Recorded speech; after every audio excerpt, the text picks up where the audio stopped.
جی bag صاحب، ایک طرف قائد اعظم یہ فرماتے ہیں، دوسری طرف جو انتہا پسند ہندو ہیں اور اب جو موجودہ مودی حکومت ہے یہ اکھنڈ بھارت کا ایک نعرہ لگاتے ہیں اور ایک تصور پیش کرتے ہیں، تو یہ اکھنڈ بھارت سے کیا مراد ہے؟ بسم اللہ الرحمن الرحیم۔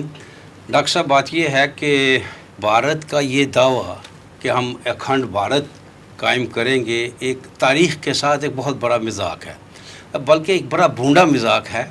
اگر ہم ہندوستان کی تاریخ پر نگاہ ڈالیں اور ہندوؤں کی ثقافت اور ان کی تاریخ پر نگاہ ڈالیں تو واقعتاً یہ ایک بہت ہی سنگین مذاق ہے۔ اس لیے ہندو آج تک، یعنی آپ کہہ سکتے ہیں آدم سے دم تک پورے ہندوستان پر حکومت نہیں کر سکے۔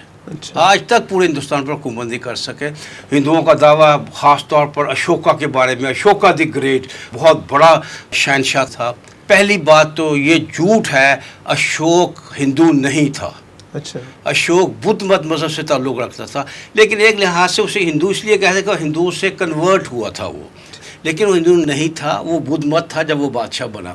پھر دوسری بات یہ ہے کہ وہ پورے ہندوستان کا بادشاہ نہیں تھا۔ دکن اس کی حکومت میں تھا، جنوب مشرقی ایشیا برصغیر اس کی حکومت میں تھا، اور یہ علاقہ جو بنگلہ دیش کے ساتھ ساتھ لگتا ہے وہ اس کی حکومت کا حصہ تھا۔ ہرگز نہیں تھا۔ 250 BC میں ہندوستان کا بادشاہ بنا، لیکن یہ پورے ہندوستان کا بادشاہ نہیں تھا۔ بہت سے آزاد علاقے اس وقت بھی تھے۔ ہندوستان کو متحد کیا ہے یا مغلوں نے یا انگریز نے۔ اس سے پہلے کبھی بھی ہندوستان متحد نہیں تھا۔ کیونکہ بات ہو رہی ہے اکھنڈ بھارت کی، تو میں چاہوں گا کہ تھوڑا سا بتا دیں کہ تاریخ کیا ہے اس کی۔ آپ اگر دیکھیں تو پہلی صدی سے لے کر تو 12ویں صدی تک تو یہاں ہن جو تھے، جو وسطی ایشیا سے آئے تھے، اور گجر جو وہ بھی وسطی ایشیا سے آئے تھے، انہوں نے حکومت کی ہے۔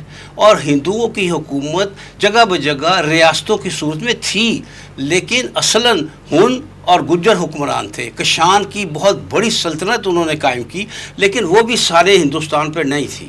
لہٰذا انہوں نے کسی طرح بھی اس پر قبضہ نہیں کی، سارے ہندوستان پہ قبضہ نہیں کیا۔ یہ ان کا دعویٰ بالکل غلط ہے۔ پھر دیکھیں، پھر شمال مغرب سے یہ ہمارا جو شمال مغرب کا حصہ ہے، جو پہاڑی سلسلہ ہے، جسے کو ہندو کش کہا جاتا ہے۔ اسے کو ہندو کش کیوں کہا جاتا ہے؟ یہ وہ پہاڑی سلسلہ ہے جہاں سے بہت سے قبیلے، بہت سی قومیں، بہت سے گروہ آئے اور انہوں نے ہندوؤں کو مارا، اس لیے کو ہندو کش کہا ہے۔ ادھر سے آئے غزنوی آئے، غوری آئے، خاندان غلاموں والے آئے، تغلق آئے، مغل آئے، تو یہ سب آئے اور انہوں نے ہندوؤں کی اچھی خاصی مرمت کی۔ اور ہندوؤں کا معاملہ یہ تھا کہ چند جگہوں پر ہندوستان کے چند حصوں پر یقیناً راجے مہاراجے تھے ہندو، لیکن باقی ہندو قوم تو زمین پر گری پڑی تھی، کوئی حیثیت نہیں تھی۔ جو آتا تھا اس کے آگے ہاتھ جوڑ کر کھڑے ہو جاتے تھے، ان کی یہ حیثیت تھی۔ اور یہ جو کہتے ہیں اکھنڈ بھارت، اکھنڈ بھارت میں کیا کیا ہے؟ اکھنڈ بھارت میں برما ہے، اکھنڈ بھارت میں سری لنکا ہے، اکھنڈ بھارت میں نیپال ہے، بھوٹان ہے، مالدیپ ہے۔ تو ایسا دعویٰ کرنا جس کا تاریخ سے کوئی تعلق واسطہ ہی نہ ہو اور جس سے آپ کبھی گزرے نہ ہو، سوائے مذاق کے اور کیا ہو سکتا ہے؟ دیکھیں 18ویں صدی میں یورپ میں مغرب میں جمہوریت کا غلغلہ ہو گیا تھا، لیکن 19ویں صدی میں یہ جمہوریت جو ہے یہ اس نے پاؤں پھیلائے انڈیا میں بھی۔ اس وقت مہاتما گاندھی جیسے عیار اور چالاک شخص نے یہ سمجھ لیا کہ اگرچہ آج تک وہ ہندوستان میں حکومت نہیں کر سکے، لیکن آنے والے وقت میں جب کہ ون مین ون ووٹ ہوگا، جب جمہوریت ہوگی، تو ہمارا چانس یعنی ہندوؤں کا چانس بن سکتا ہے کہ وہ سارے ہندوستان پہ حکومت کریں۔ 19ویں صدی میں دیکھیں آپ تو ہندوؤں نے انگریزوں کو ہندوستان چھوڑو تحریک اور بڑی زوردار تحریکیں شروع کی، کیونکہ اب مجھے امکان پیدا ہو گیا تھا کہ جمہوریت کے ذریعے اگر کوئی تبدیلی آئی تو ہمارا امکان ہے، ہم حکومت میں آ سکتے ہیں۔ لہٰذا بڑی زوردار تحریکیں چلی اور گاندھی نے چلائی، لیکن یہ کہ بڑی زوردار تحریک چلی، اس سے پہلے کوئی اس کا نام نہیں تھا، اس لیے کہ بزور بازو، بزور شمشیر ہندو کبھی ہندوستان پہ حکومت نہیں کر سکا۔ اور یہی اس کی ایک امید تھی کہ اس آڑ میں کہ ون مین ون ووٹ کی بات ہو جائے تو پھر بھی ہے۔ اور لیکن اس کے بعد بھی آپ دیکھ سکتے ہیں کہ وہ اپنا آپ قائم نہیں رکھ سکے۔ پاکستان کیوں کہتا تھا مہاتما گاندھی کہ پاکستان میری لاش پہ بنے گا؟ اس لیے کہتا تھا کہ اس کو معلوم تھا کہ پاکستان بن گیا تو وہ خواب پھر شرمندہ تعبیر نہیں ہو سکے گا کہ سارے ہندوستان پہ ہندو حکومت کرے، پھر تقسیم کی راہ نکل پھر تقسیم نہیں ہو جائے گی۔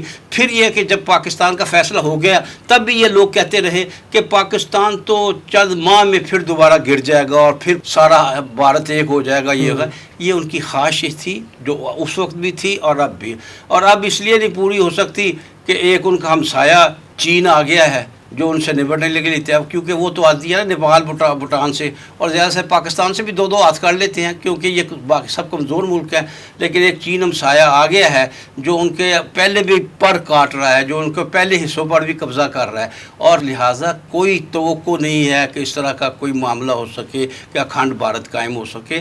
خواہشات کچھ کی جا سکتی ہیں، خواہشات پہ کوئی رکاوٹ نہیں ہے، نعرے کچھ لگائے جا سکتے ہیں، اس پر کوئی رکاوٹ نہیں ہے۔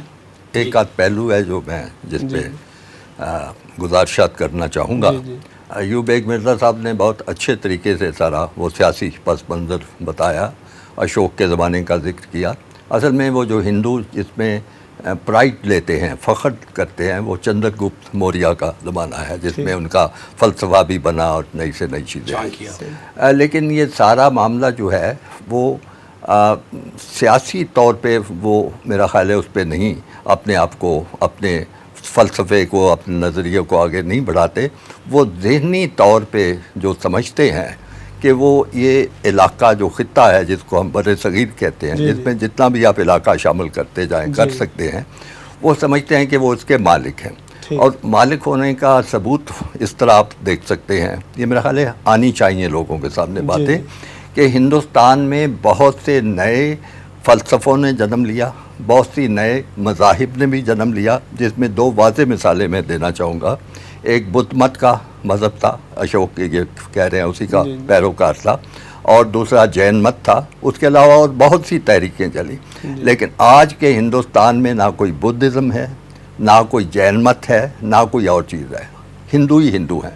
مسلمان تو اس لیے تھے کہ وہ فاتح بن کر آئے تھے، عیسائی اس لیے ہیں کہ وہ بھی فاتح بن کر آئے۔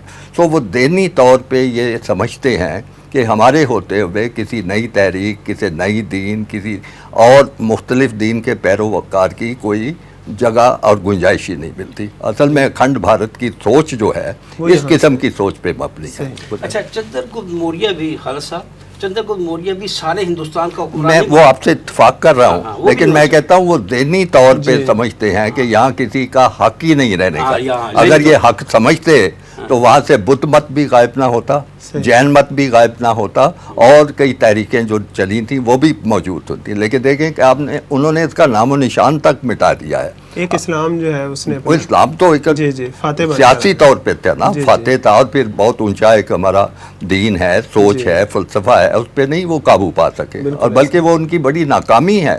آپ کو پتہ ہے کہ بڑی تحریکیں چلی ہیں ماضی میں، ایک بھکتی تحریک چلی تھی، پھر واپسی، آج کل بھی واپسی کے نام سے سفر شروع ہے کہ یہ ہمارے لوگ تھے، ہم ان کو واپس لے کے آئیں گے گھر پہ، لیکن یہ چونکہ ہماری آئیڈیالوجی، ہمارا نظریہ اللہ تعالیٰ کے فضل و کرم سے بہت طاقتور ہے، بہت مضبوط ہے، ہم نے ان کو متاثر کر کے اپنے دین میں شامل کیا، وہ ہمیں نہیں کر سکے۔